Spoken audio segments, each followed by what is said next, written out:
We're just conversing here, so do continue. Cool. Yeah, I was gonna say, I think I've been thinking a lot about this. People have said for me a few years, "Oh, you can't do what you're doing because if you had kids." Right? Mm, That was always the easy dunk on me. People that didn't understand my writing would say. mm, Um, the central theme of my writing, though, is I don't know what I'm doing. Therefore, I want to learn and change my mind as I go. right. It is a it. I see life as an unfolding process, Mm, right? And every new phase, new moment gives you information about what to do next. mm, And uh, I had 6 years to explore freedom and doing my own thing and wandering on my own before mm, I had a kid. mm, And it was that process of learning to exist with uncertainty, becoming more resilient, developing a relationship with my spouse. And that prepared me to like insert a child into my life. yeah. But I've only figured out how to do it with up to a 10-year old. I have no idea how to do it with a 2, 3, 4, 5, 6, 7, 8 year old. Right. Um, but it's worked so far and I'm going to keep going. Yeah. But like, there's not like, I think people see it as like, oh, you either do this or that. Mm, Right. I'm not going to sacrifice my children's health, shelter, or food right. for my own like desire. Would Sure. I sacrifice my own stuff for that? Yes. Yep. Right. Yep. 100%. Um, but yeah. Well, I'm curious about this mentality of, I don't know what I'm doing and I like to change my mind as I go. I would like to think I have a similar mindset of changing my mind as I go. It's why I love this show. But I do not, or I have been unable to be comfortable with not knowing pretty closely what's coming next, right? Like I want to be that person, but, and I used to be in my 20s, I absolutely was. And people listening know that. Yeah. But even now when I still want to be that person, I can't be. So are you just comfortable with it? You're just like, look, the worst isn't that bad. Let's see what happens. Yeah. I kind of get excited thinking about what might happen. Like, Hmm. I do not generate worst case scenarios. Ah, there you go. My wife does, Okay. but she's still very good with uncertainty. Hmm. But sometimes I'm like, wow, I never thought of that. Like when I think about the future, it's like my worst case scenario is like maybe like slightly more challenging than my current state. Mm, But there's no like disaster like scenario that I generate. It's all like, oh, all these like 9 potentially cool things could happen. right. I mean, that's definitely a mindset. I'm curious It's to a get, practice too. So there you I've go. been on this path for 7 years. I've lived in several countries. Hmm. I've shifted my focus of my income, my work, my revenue several times. I've had setbacks. I've had things go wrong. I've gotten um, parasites in Mexico. I had a tooth Oh, extracted and had an infection in Spain. I got bit by a dog in Taiwan. wow. So, like, you do enough random stuff and enough things go wrong that's like it does give me a little um like I'll be fine. Yeah. Well, here's the thing. I think there's a couple of different types of people listening. One type is going to be the person who is scared by those things. I think like my wife might be like that, right? Parasites and dog bites and all that. That stuff sounds awesome to me because Yeah, you're like me. It's like you know, shit yeah, well, happens. it's a sign of a life well lived. I actually used to say that I spent my 20s just trying to be interesting. Like so that Yeah. later in life I could be an interesting person. So there's those people and we could talk about how to change that perspective. The one that this show was predicated on was more about how to make a living, a nice living if that's a goal for you. Um on your terms or in an enjoyable, authentic way. And so I want to ask you this, but before you were able to support yourself off this work. Like, how did you answer the question of when I'm 30 or whatever it is and want a full family in a house, how am I going to get there and not hate my life? I don't Like, how have do a you answer house. that? All What right, are you there we go. like? Nor do I have a gold owned one. Yeah, Like, why do you like? Why do you assume I would want a house? that's a That's great question. yeah. What do you want? Freedom to work on things that inspire me and give me energy, and the Hmm, space to spend bountiful time with my family. there you go. I like that.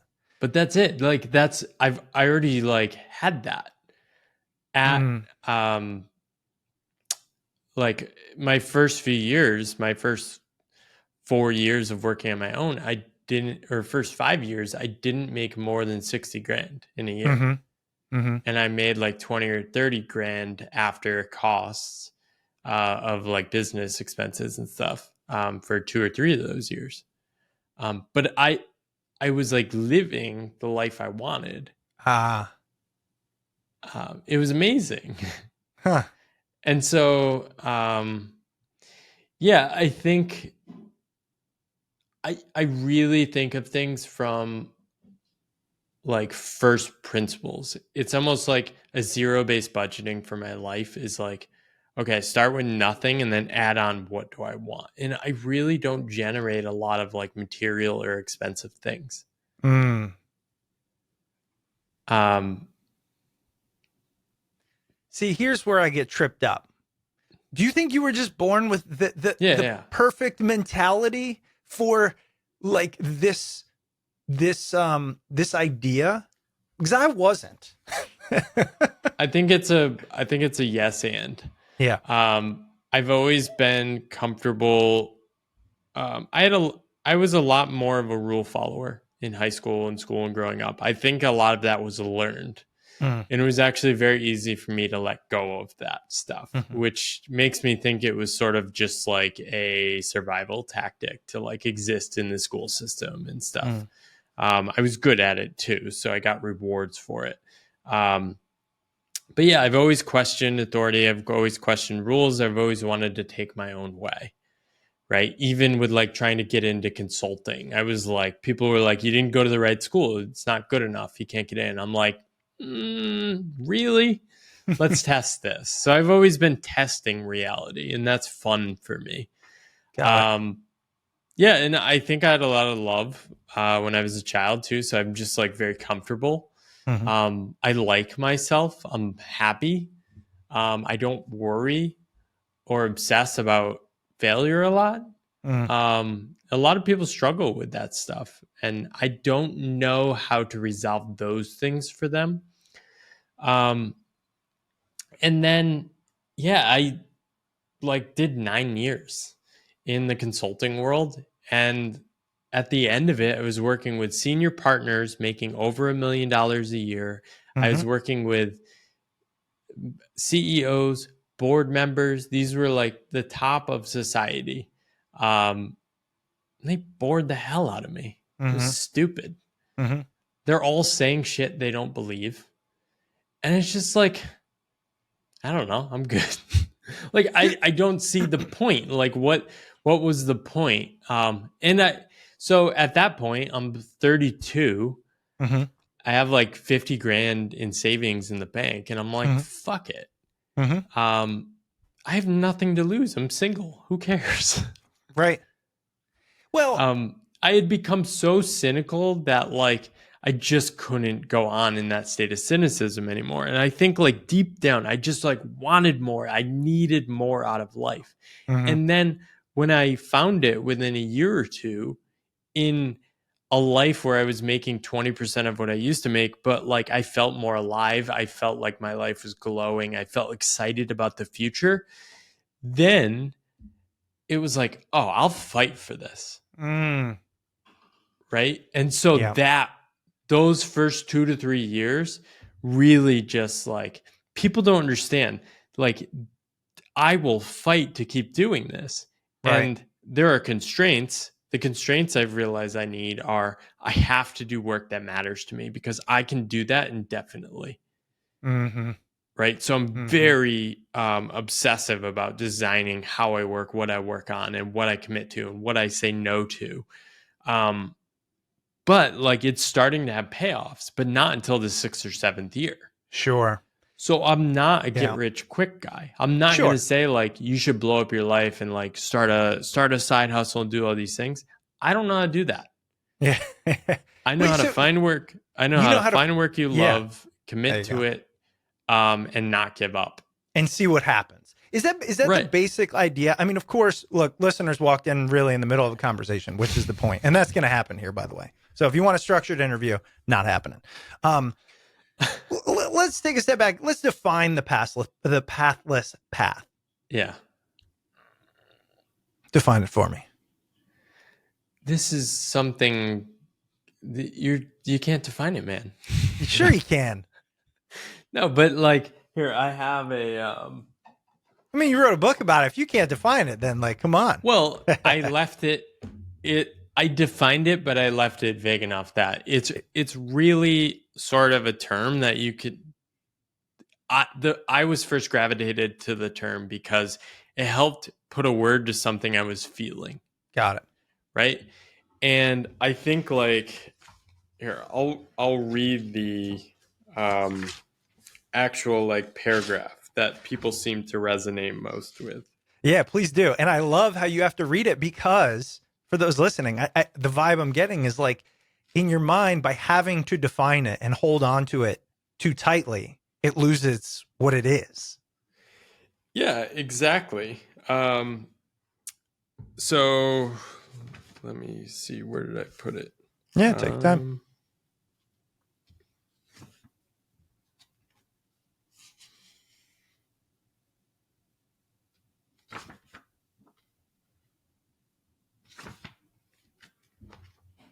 I don't know where it is. I always look for this. I can never find it. Yeah, we're not in a rush. I mean, Uh,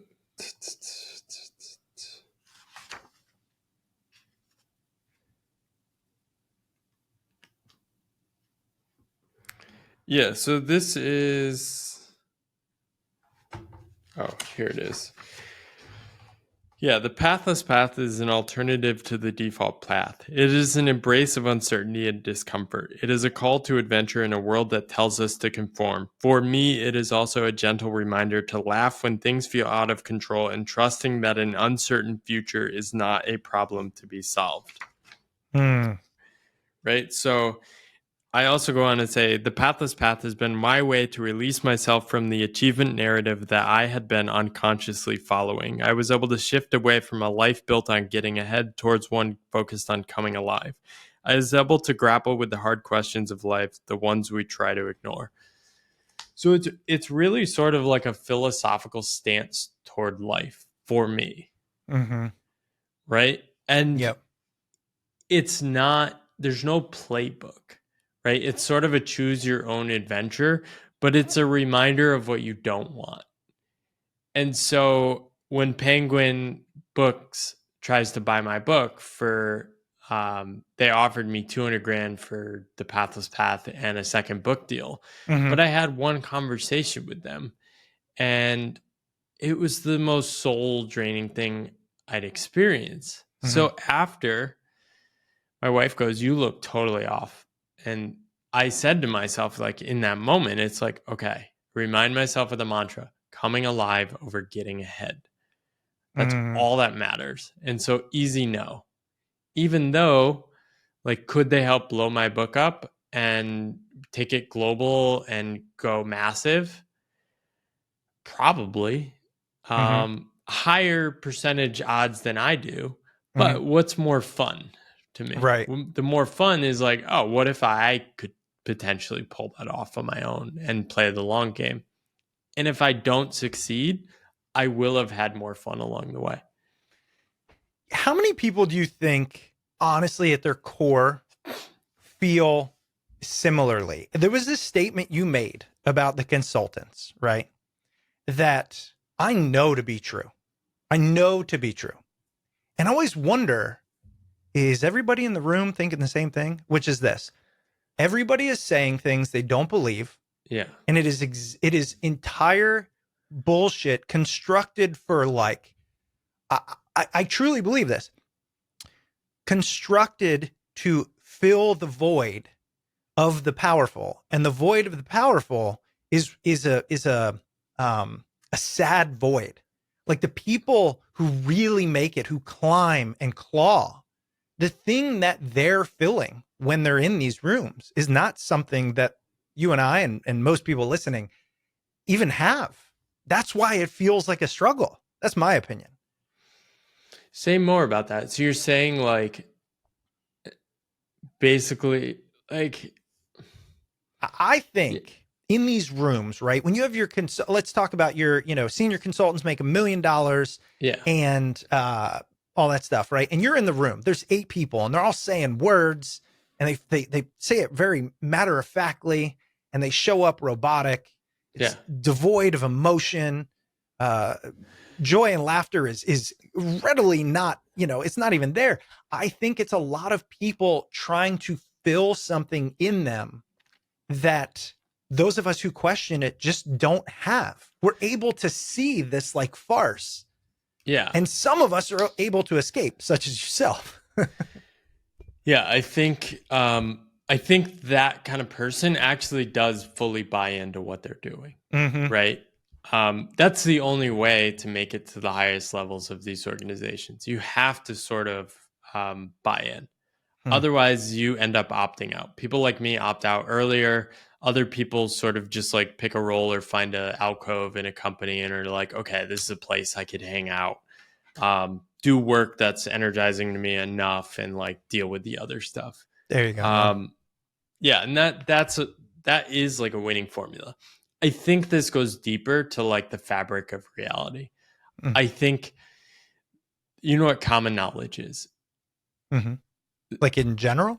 Like the common knowledge, like the definition of common knowledge. It's like everyone knows what everyone knows. Right. Everyone knows that everyone knows that like I'm trying to think of something like brushing your teeth, right? Yeah. Everyone knows that everyone knows brushing your teeth is smart, right? So you don't say out loud like brushing your teeth is stupid.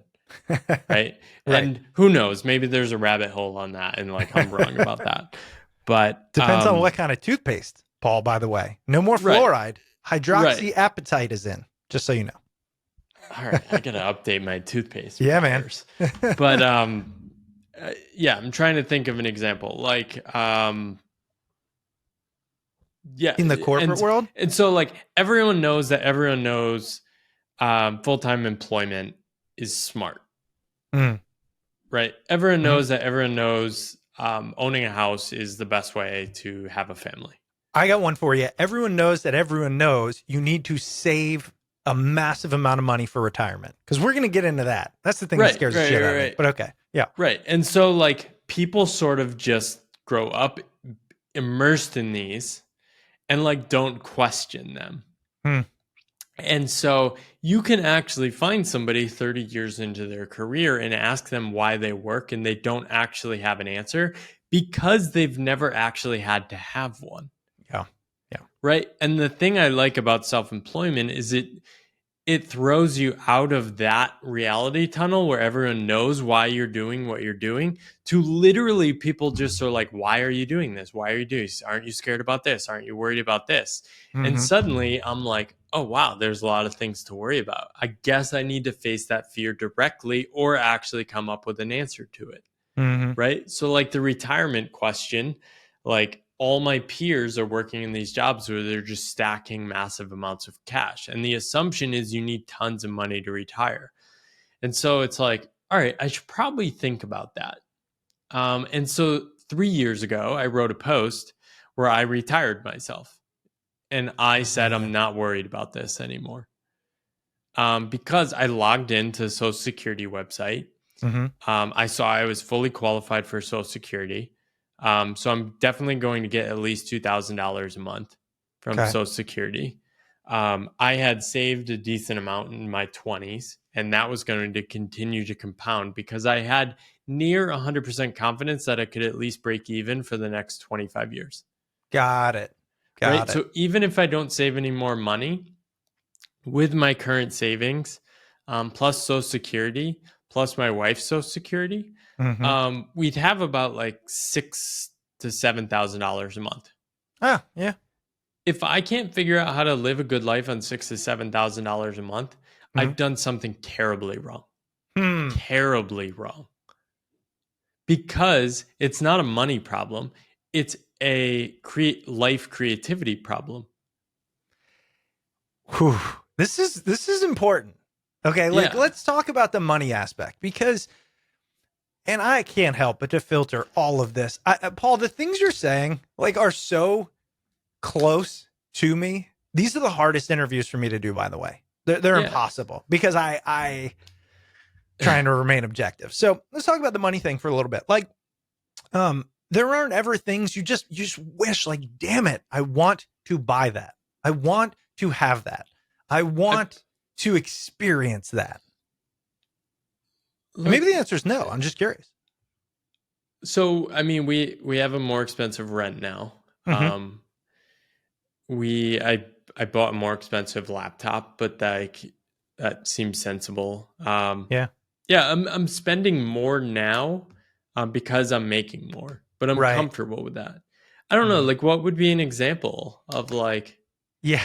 Yeah. something like No, a I, house? Me and my wife have like zero desire, like, which is fine. Right. I think that but one, that saves us an enormous amount of money. yeah, I think that one is for those paying attention are okay with, they're starting to understand that, right? Yeah, I'll give you an example. One of my favorite things, absolute favorite things in the world to do is golf. Like it just is. yeah, I get immense pleasure from it. but that's not Um, that expensive. it's pretty expensive, you know. Okay. Well, and let me just take it one step further because this is where my mind goes, and this is where there's a problem. I want to join this country club. Okay, Yeah. it's one of the most expensive country clubs. Like it just is. I don't know if I'll ever be able to, but I would really like to. And so those are the kind of unnecessary things that I'm trying to determine. But that's Yeah, go what ahead. Ramit Sethi talks about. That's like your rich life. Yeah, Like right. that's a thing like where I would just go spend money on that. That's what I gives see. you satisfaction, right? Right, Um Deduct it as part of your business expense. right. So Um is your philosophy, be very intentional? Is that yeah. it? It's an intentionality? Yeah, we spend a lot on like travel and like a lot of our decisions like don't make sense, right? Like Mm, we've had an apartment at times and then I would spend like $3,000 for a month of a rental in another country. mm-hmm, But mm-hmm, that's my rich life, mm.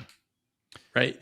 And I also have the confidence that I can flex down if my income goes down I and still see. be happy, So I'm right? noticing, well, Paul, I'm noticing like it's not, I knew this, right? It's not formulaic at all, but it is almost entirely a mentality of uh, purposeful decision making, Yeah. removing oneself from an outcome. Almost. I mean, something like that. Yeah. Um yeah, I don't have any goals. Okay. I, Yeah. I just want to like keep the game going. Nice. Um there's no like financial or material or outcome goals. Hmm. And like I have 7 years of confidence I can make money too. Of course. And Yeah. like I've had insane amounts of success in the last 2 years. So I'm Nice. able to like spend a little more and not worry about things. Mm, Um, you're assuming that like I've solved my financial worries. I worry about money all the time. mm, I don't know what I'm going to make money doing in a few years. I don't know what it's going to look like with kids. I don't know how we're going to afford schools or moving bigger place. I don't know. But like that is not the emotion I want to be shaping my life strategy from. Right. So pause. yeah. Dude, Paul. Okay. I don't know how I'm going to make money. in the future? That's it. Yeah. The reason I'm pausing you, that is a question that every single person listening asks themselves, unless they're loaded. For those that want to understand, start moving towards your philosophy, how do we get comfortable with that? So I took a deliberate strategy of trying to make money in a bunch of different ways. That will give you a lot of confidence. Making $100 on your own is like worth it's worth like $1 million of salaried money. Hmm. Um, I've made money um, holding a sign looking for survey respondents in New York.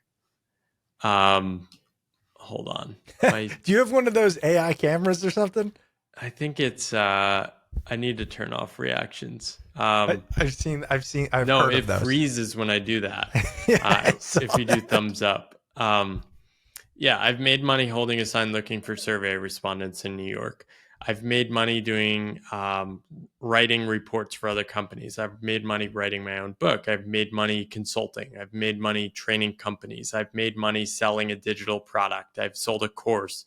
I've done coaching on personal stuff. I've done coaching on slide presentations.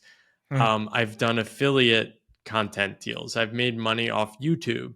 I've made money off writing on Medium, on Quora, some of these dollar amounts range from like $3 to like tens of thousands. Mm-hmm. But it's like at a certain point, you're like, I can do stuff. I can make money. Hmm. Yeah. Hmm. So I don't know what the thing is, but I know I'll figure it out. Right. And that is more alive than knowing. Yeah.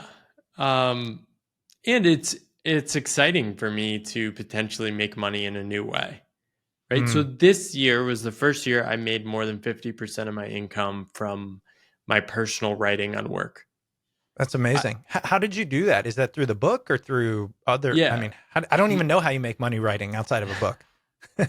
Mostly my book. Yeah, I Yeah. didn't before my Yeah. book. Yeah. I had made less than $3,000 from writing Sure. before my book. And Mm. now I've made about $220,000 from my book. That's amazing. Yeah, Congrats.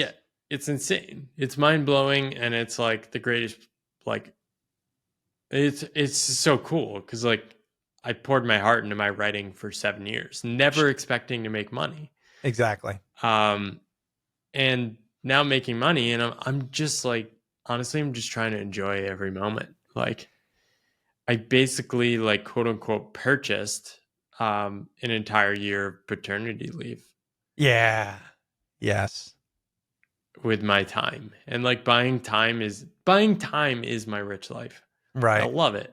Buy time to write about ideas I'm excited about. Buy time to have conversations like this. Buy time to spend it with my daughter. It's like, Mm. man, nothing's better. That is my house. That is my dream home. What do you say to those who really are thinking, look, Paul, I'm buying time also. It's just more secure and it's going to come in the future. I don't say anything to them. I said it sounds great. I hope that's what you really want. All right. I don't Then want you to go. convert Yeah, anyone. I think I know. this goes back to something you were saying before. Hmm. I thought people like me were like 1% of the population. Mm. I think there was a much bigger population that was in these jobs and performing in these roles, who struggle doing it, who crave and want more. Hmm. And I think it's like 10 to 30% of the employed working population. And that sort of surprised me. The reason I wrote my book, I would have conversations with people, and people say, look, Paul, what I'm telling you, like, I haven't even told my spouse. And I'm Mm. like, whoa. Stranger on the internet is the first person you're telling these, like, I don't like my job or I wish there was some other way. People want more. And Mm. it's not that people want to quit their job and escape. People want more. They want to be inspired. They want to be challenged. They want to work on things that matter to them. That's why you started your podcast, Absolutely. right? Yeah. But the short term is sometimes people do need to escape for a couple of years just to reset and reconnect with themselves. And that's insanely costly, because you'll be shamed by your family. You'll be made fun of by your friends. You'll feel like an idiot by your society and culture. You'll make far less money. You won't know what you're doing. And like the first few years were really tough for me. Mm. But below it all, I had this deep faith that like, okay, this is worth it. I did 9 years of that other path. I sort of like tried a bunch of stuff, like Hmm. didn't work. Hmm. And like, I'm willing to burn it down. There you go. You said something there about taking the time. And I know you talk about that in your book. Could be a sabbatical, something along those lines. For people who haven't done that, okay, I have seen firsthand what happens when you remove yourself from work for an extended period of time. And I swear there's a part of your brain that you don't allow to think. You don't allow it to be that unfolds, and it is like your true humanity. And I think you have a very similar message and experience. Tell me like what you notice or noticed when you freed Yeah. yourself from that and what you've seen others notice. Yeah. So in my first year, I got super nervous about making money right away. I went super into strategy, like freelance consulting, found a bunch of clients, and then sort of like relaxed and eased back a little. And I had enough like spaciousness in my life that like I sort of like was able to soften into myself. My Mm. days felt slower, it felt less busy, felt more anxious. And then those consulting projects unwind. And I asked myself the question of like, okay, what does it look like if I just like don't try to work on like paid work? And like over time, yeah, like I've been writing about this somewhere else recently. Like it starts like sneaking up on you, like a different way of being. And it's hard to describe to somebody that hasn't experienced it. It's basically like what childhood feels like for a lot of people, Oh, that's a what great college analogy. feels like for people. But like it snuck up on me. Like all of a sudden, I'm biking around the middle of a day in Boston, and like I'm like laughing for no reason. And I'm like, that's weird. That's cool. I like that. Hmm. That feels nice. Like, what is that? And so the message I tell people is there is a state you can find that is lighter, more relaxed, more connected, and like more energized about life. And if you're not in that state or aren't able to shift into that state easily, you need to go search for it. Now that search is the pathless path. I don't know how you personally can find it. I have a few suggestions on ramps on how to go search for it. Mm. But ultimately, like for me, like life is not actually worth living if I don't have that state. Mm. You mentioned some ramps there. What's like Yeah. your favorite? You know, because what I'm going to get into in a little bit is for people listening who identify with it and just are going, man, I think, but then that fear, like first thing, fear, boom. Yeah. What's Where do you what's start? something you like doing as a kid? First thing that comes to your head. I mean, it's cliche, but sports is just all I ever What really. sport? Baseball. Okay. When's the last time you had a catch? Oh, let's see, 2 days ago. My Yeah. son plays baseball. Yeah, Nice. And how do you feel during that? I love. I mean, It's the best, it's right? the best. Yeah. So that is what basically a hack I tell people to get into that state. Um, Go do something when you were a kid. Now, the best way to do this is to block off your day in the middle of a work day. So, ideally, like a Tuesday or Wednesday afternoon. For me, it was basketball, Mm. right? So, just go block off your calendar and secretly sneak out and go do something. It works best when you're doing it during the workday because then there's that tension of feeling like you're skipping on work. You should try to Mm. secretly sneak out and not tell anyone. Um, and just go do it for 2 to 3 hours. If you don't do that, go take a walk without a destination. Set out of your house, your apartment, wherever you live, and just start wandering, start taking turns, and just start noticing how you feel Mm. and just keep walking. What about when they like it? What about when they go, uh-oh, I think I do want more of this. And now we have to start making decisions about certainty and uncertainty. Yeah. And I'm not here to solve that for people. I write from the perspective that like people are smart enough to take ownership over their own life. Hmm. The thing is, I don't actually think there's a playbook. Right. Right? This is what people are experiencing is the timeless experience of the human condition. Mm-hmm.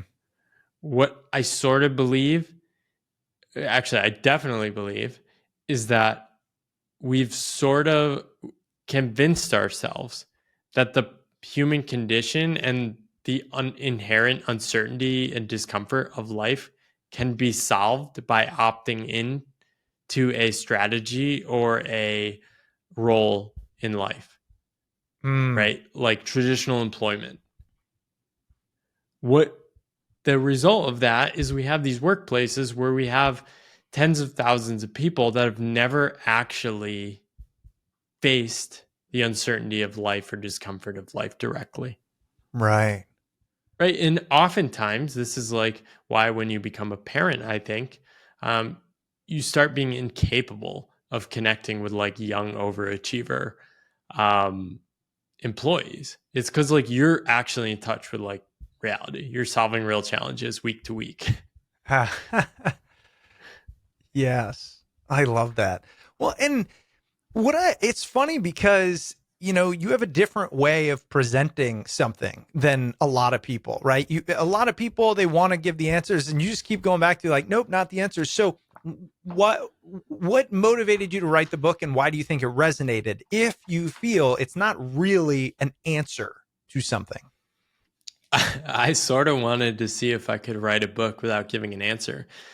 I read all these books with frameworks and how to and playbooks and how to make money on the internet, all these posts. And it's like, I don't know. I think this is kind of stupid.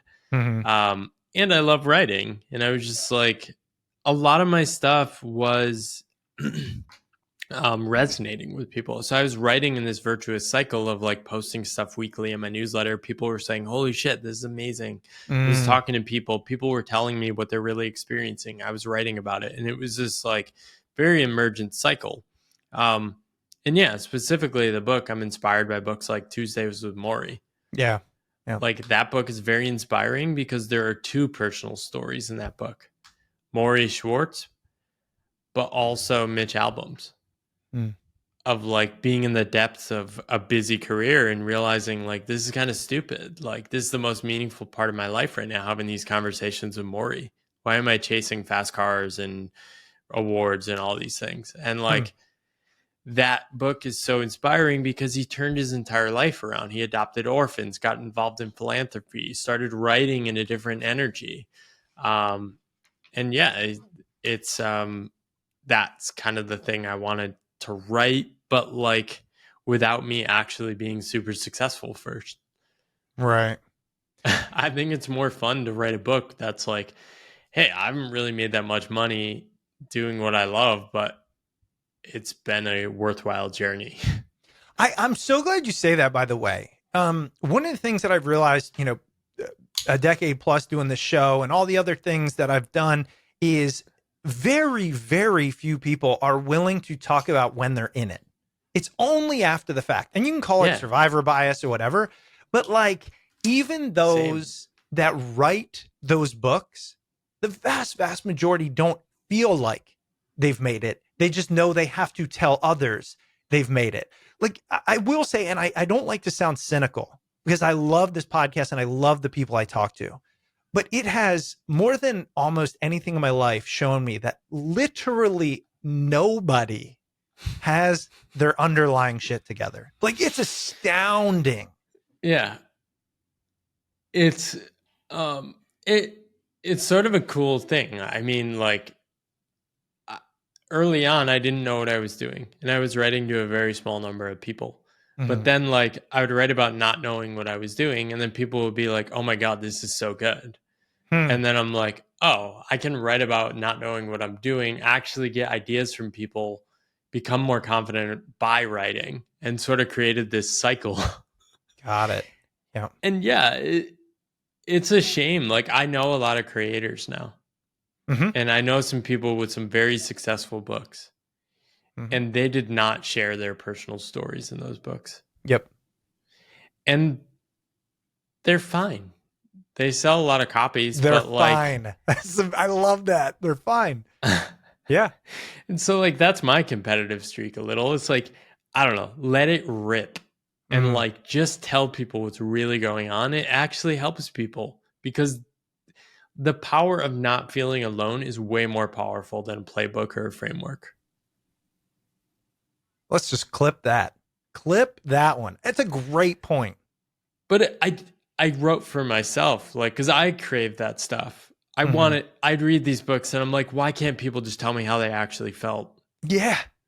That's how I feel about the workplace, by the way. That's why I struggle. And that's why I Yeah. do what I do. And I actually, I look, I don't dislike what I do. I mean, there are aspects, but what you were talking about of finding a place in a company where, and I don't take it too seriously. And I admit my flaws openly to like Yeah. everyone, like in meetings with executives. It's real weird for people, right? But it starts to open up permissions and people will pull me aside and be like, hey, can I talk to you about that? Right. You know? So, question for you. Yeah. Um, what does a 10 times bolder, more authentic role look like for you at your current company? I, there isn't one at my current company. What if you went to the CEO of Yeah. the company Yeah. and said to him, "Look, I've been a podcaster for 13 years. The best thing we can do to share your message and ideas with the entire company is to do an ongoing podcast series. I'm going to interview people internally. Um, and this is what I'm going to do. This is incredibly valuable to you because you spend millions of dollars on your communications team and nobody in the company at the bottom line knows what's going on. Could I do Yeah. this for you?" Well, so couple of thoughts. Number one is I've definitely thought about that. I've sort of pitched it a little bit. That's number one. Number two is I work at one of the largest companies in the world, and they don't. I'm not going to. That's It, why you go to the CEO. Why? yeah. Oh, and Because I like could. they're I mean, I could. I think my point in your original question is bolder vision. Is my 10 times bolder vision doesn't exist at the company, right? yeah. It exists. I want to own a podcast creation firm like that specializes in the vibe that you kind of talk about to an extent. This honesty, right? This like honesty of But you could life. do that now. I could, and this is Paul. This is where I struggle. It's like I lack the ability to have that much uncertainty. You know what I mean?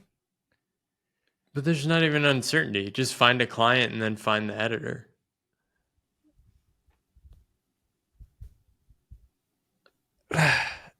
It's more complicated than that, I think. No, it's not. All This right, well is then, this is okay, why go. I Yeah. don't have any uncertainty about making money because I've discovered like that's pretty much it.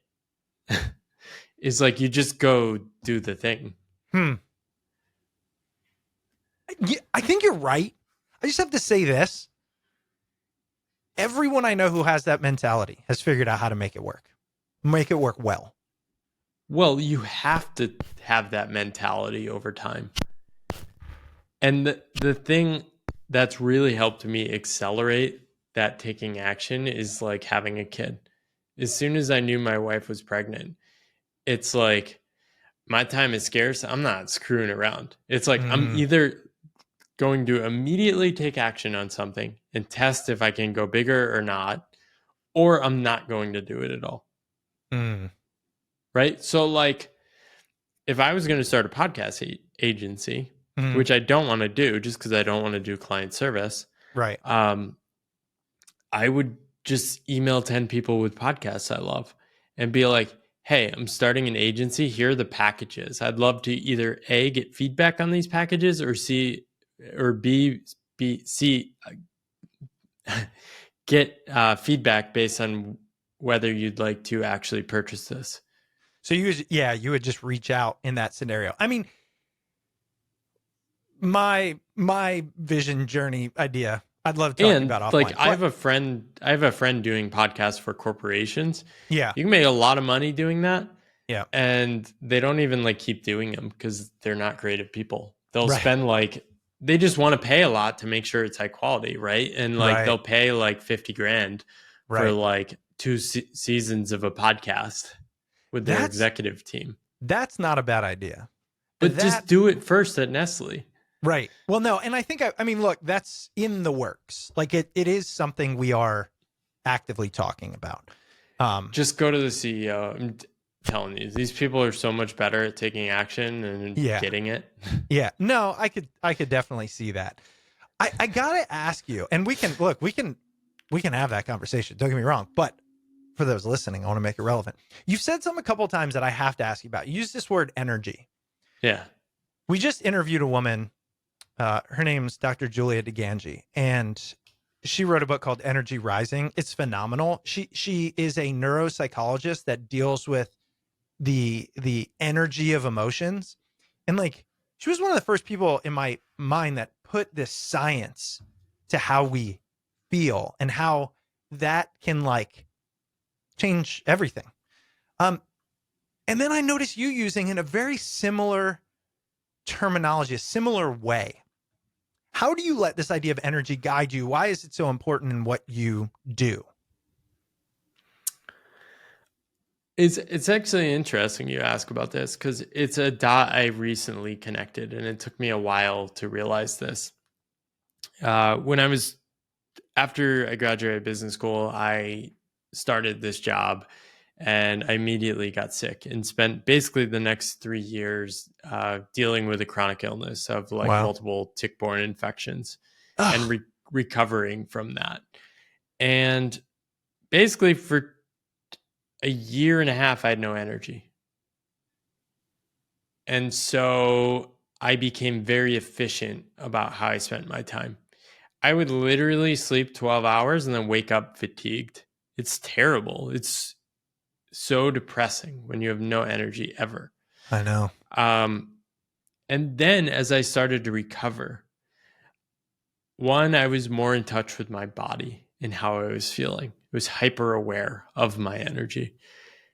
And two, man, if I had a day of energy, that was everything. So I had one. And I think a lot of my current attitude and optimism comes from this. It's like, man, I wake up and I feel energy now. That is a freaking blessing. And I still Mm, deal with energy issues. I have off days. Yesterday was an off day. I had to take an hour nap in the afternoon mm, after a full night of sleep. Like, luckily, I can just nap when my daughter naps right now. yeah.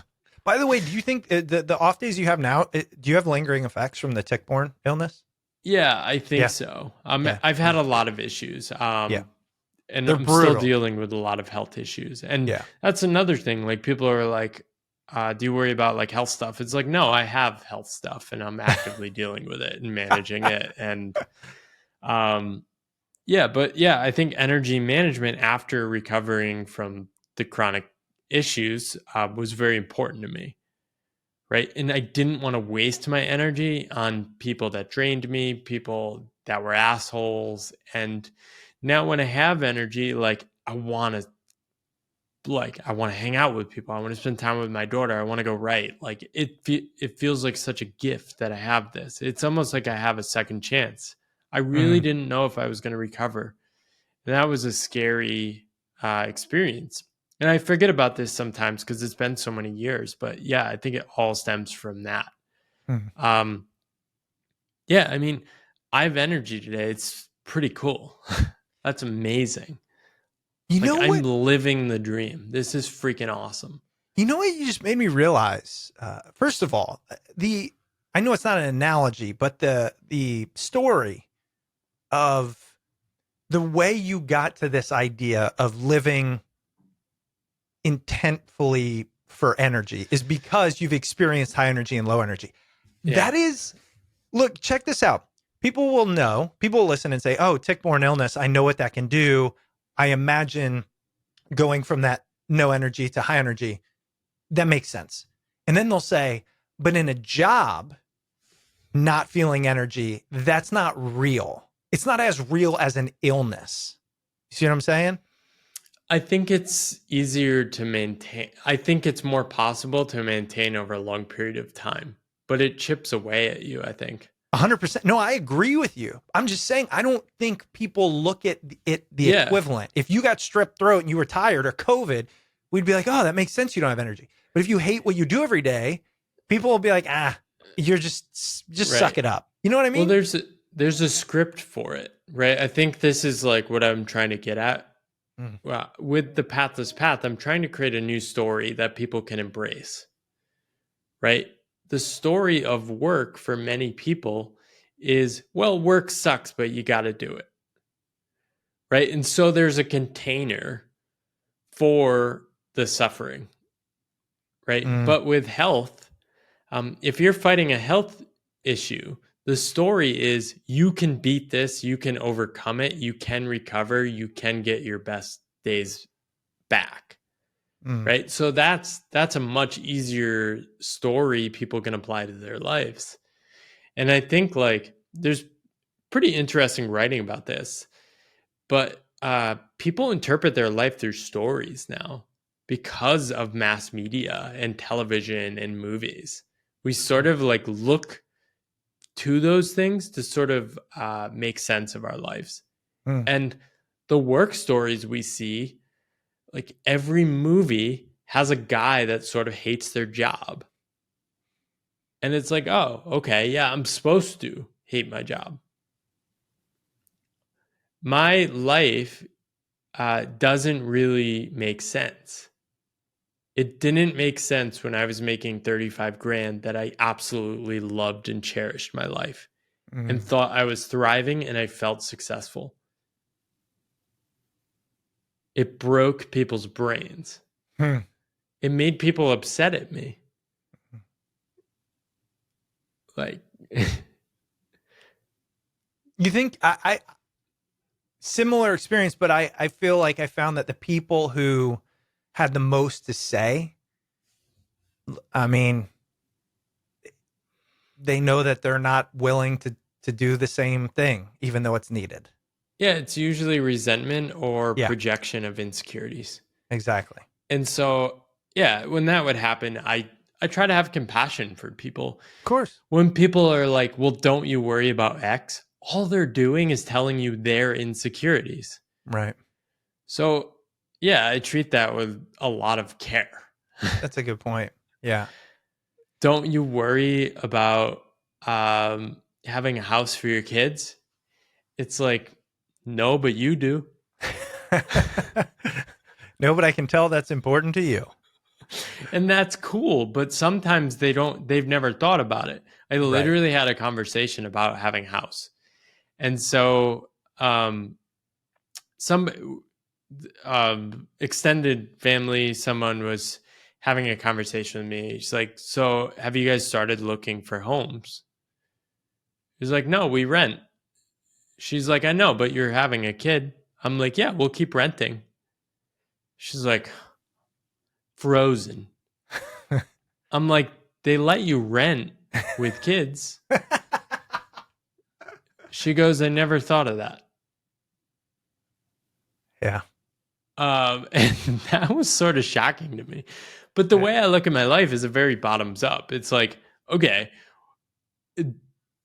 I like living in the place I actually want to live. The cost to buy a home where I want to live is about like 4 or 5x the rental price, right? Wow. I'm in Austin right now. I can live in the prime location I want to live. If I wanted to live here in a house, the same like zip code, it would be about 4 times as expensive.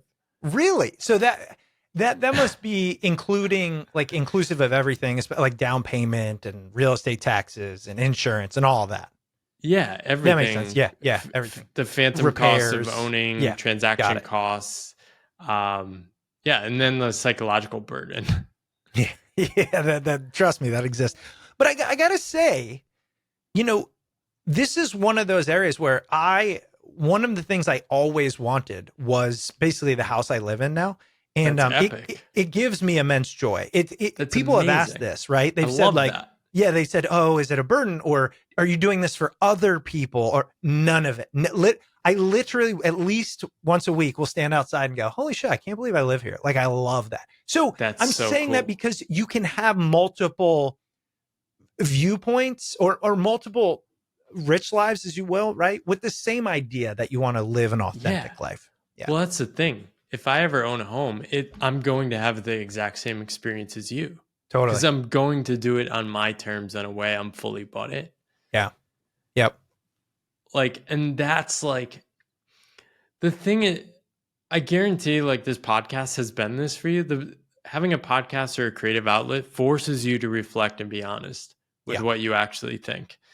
Um, most people like I think people get confused. Most people just don't really reflect on what they really want. So I have said to so many people, you will be forced to think about what you really want.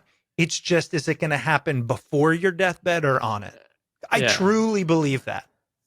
Yeah, and I've read a lot of books about people dying or facing death or danger. Mm-hmm. And they say all these things and like they say I'm important and I'm just like, well, I'm going to do this now. Now.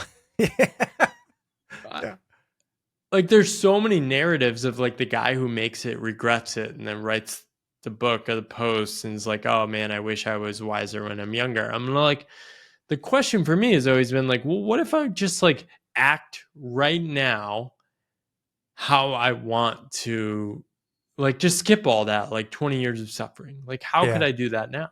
Yeah. And So it's much of hard. it. It's very hard. That's what I was going to say. It's a battle It's with even harder fear. with kids. It's a battle with the thing that humans aren't meant to have. Meaning like genuinely, right? We are built to try to find certainty, I think, right? And to acquire resources and to pass on our genetics and all these things that like society today can seemingly give you if you Yeah. sacrifice your soul, right? And so I feel like you have found the ability to not succumb to that. But it's like people are just soft too. Like just put it in perspective. Yeah. Like Yeah. we're capable of so much more. Yeah. My grandfather was abandoned um by his father at like I forget what it was, like 10 years old or something. And he was separated from his sisters because they didn't want to take another boy. Mm, And he was sent to the farm and his uncle. And mm-hmm, he had to drop out of school and work full time on a farm while being like verbally abused. mm-hmm, Right. And he survived, made it work, raised a family. Um, my wife's grandfather, refugee from China, went to Taiwan in 1948 or 9, separated from his family, never saw anyone again, never wow. saw his parents, never was able to reunite with his family until the 90s. Like, like unfathomable. I'll Mm, never get to that point in my mm, life. mm. Like I have such a degree of like safety and comfort and Yeah. freedom Yeah. that it's like, all right, take a couple swings of like potentially having my savings go down to zero is not that big of a risk. Yeah. You know who, by Um, the way, Paul, you know who said the almost exact same thing to me? Just so you know the company you're in. Tony Hsieh, nice. the founder of Zappos. Um, he almost verbatim. And I just think that Well, he we had some forget that. challenges as well. He did. Um, He did. yeah. Yeah.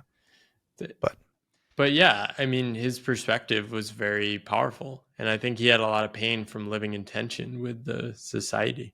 exactly. I agree with you.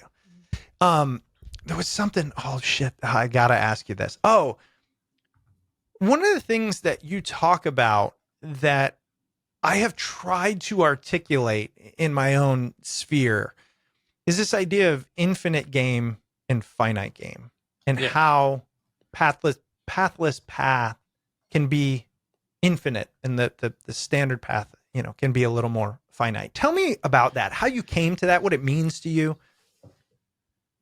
Yeah, so I've been diving into the theory of games recently, right? And there's this idea of achievement play. And this idea that like the point of playing a game is to win the game or what comes from winning, like some reward, right? Mm-hmm. And people around like board games, they think about games like this. And in that world, they said like this is the only kind of game.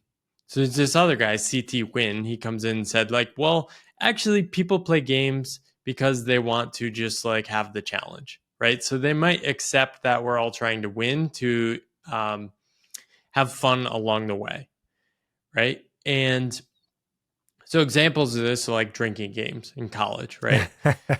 You might play a drinking game not with the intent to win, but you know you're going to have fun along the way. So you're Yeah. accepting that you're trying to earn some goal, but like losing is actually like losing in the short term during the game is or failing is like actually something that's totally fine.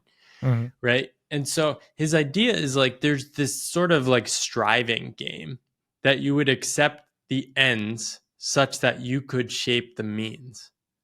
Right. And I'm trying to like readapt this into a second book, which is the idea that like you might accept a certain game. So the game I'm designing for myself is like, how can I build a life without ever going back into a traditional employment?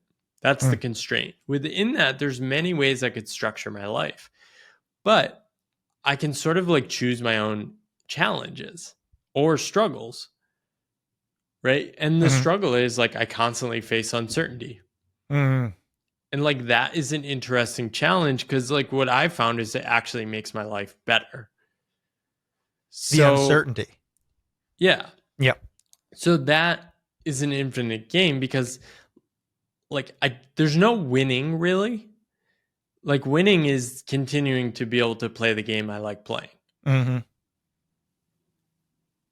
And so achievement play for self-employment, which you could do, would be, well, I'm going to become a 7-figure entrepreneur. And then you're like this. Mm-hmm. You're going after it. I don't know which direction I'm headed, but if I make half as much this year as I did last year, Mm-hmm. that does not impact anything. I might have to make different financial choices, but I am not less successful. Mm.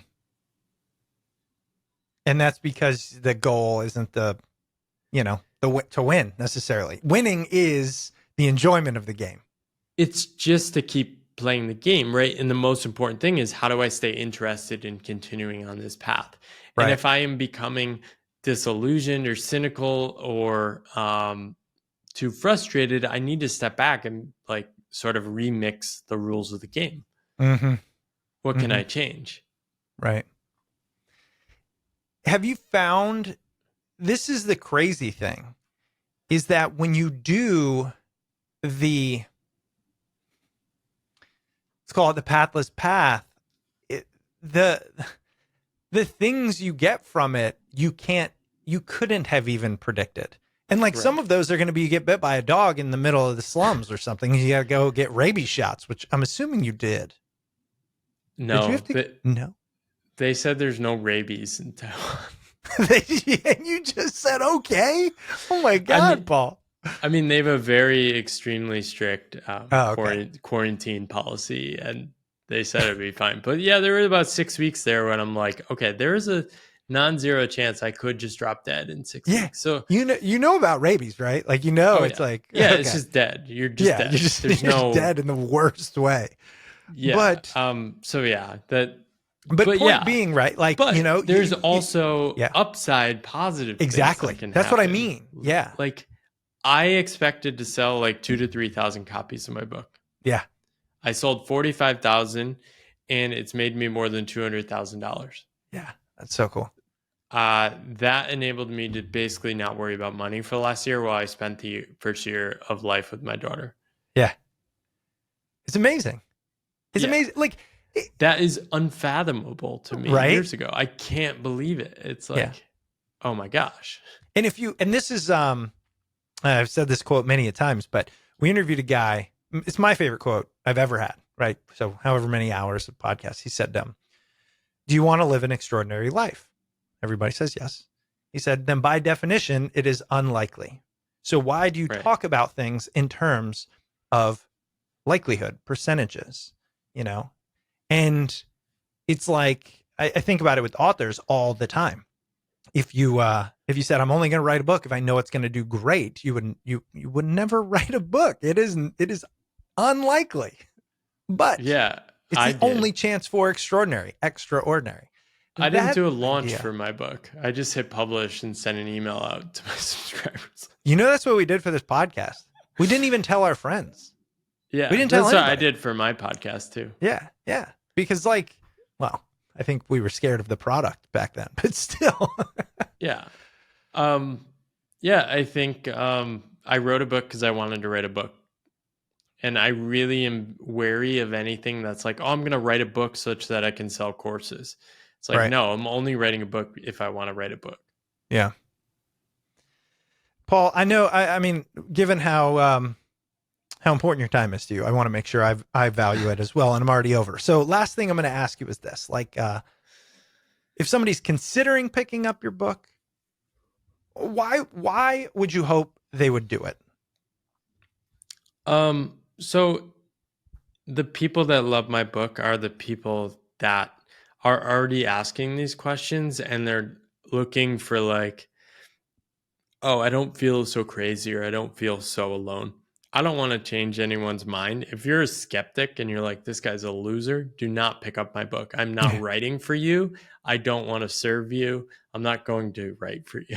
Right. Mm-hmm. Yeah. I'm writing for the people asking the questions that want to go deeper, that want to think differently, and are like, this whole work thing, something has gone terribly wrong with the way we're structuring our lives. Yeah. What is happening? I think there is a large shift happening in terms of people reflecting on their relationship with work.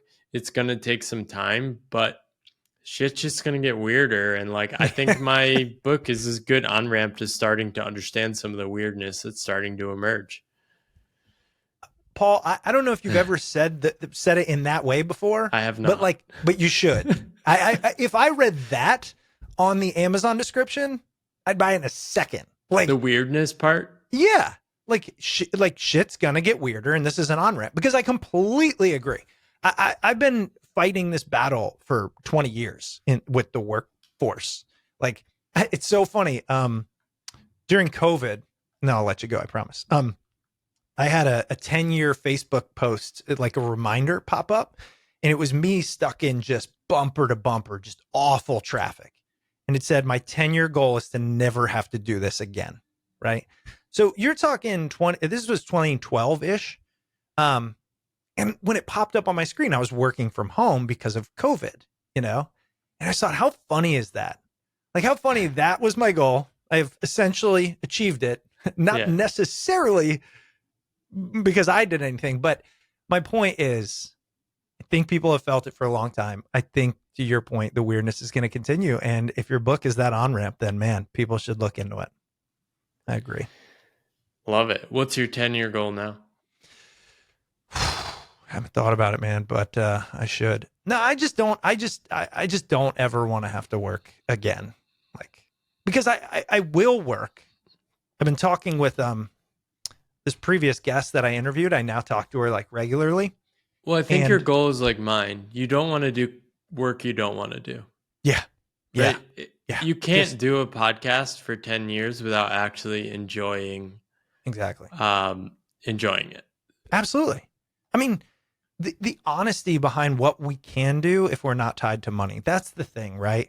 Like, this is why I'm a proponent of UBI, not to get political, but I just think we'll be amazed at what happens globally if people don't have to worry about the basic necessities of life, like the kind of creativity. And I don't mean like art.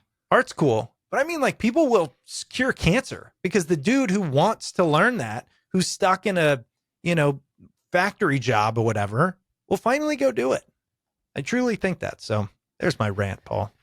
No, I agree. I think it's I'm not against people working. I want people to work on the things they can actually do over the long term, because that's Yeah, where extraordinary things happen. That's where great art happens, great work, and work that inspires other people. I agree. Listen, man, I really appreciate it. Incredible stuff. The book is The Pathless Path, Imagining a New Story for Work and Life. Paul, thanks for bringing this message to the world, inspiring others to live it. Awesome. Pleasure to introduce me to all your smart people.